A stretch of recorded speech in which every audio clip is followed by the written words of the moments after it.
আসি নাই, আমি পৃথিবীতে এসেছি বাশীরা ওয়া নাযীরা, সুসংবাদ নিয়ে এসেছি।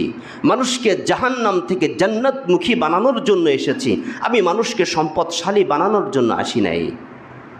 সাহাবা আবার বলতেছেন, ইয়া রাসূলুল্লাহ, আপনি আল্লাহ তাআলার কাছে দোয়া করেন, আল্লাহ তাআলা যেন আমার সম্পদ বাড়িয়ে দেয়। আল্লাহ রসুল সাল্লাল্লাহু আলাইহি ওয়াসাল্লাম বলছেন, সাহাবা, আমি যদি আল্লাহ তাআলার কাছে চাইতাম তাহলে মক্কা মদিনার যেই পাহাড়গুলো আছে, এই পাহাড়গুলো স্বর্ণে পরিণত হয়ে এই পাহাড়গুলো আমার পিছে পিছে ছুটত, কিন্তু আমি সেটা চাইবো না। সাহাবা, তুমি যেই অবস্থায় আছো এটাই তোমার জন্য কল্যাণ, সম্পদওয়ালা হওয়ার চাইতে।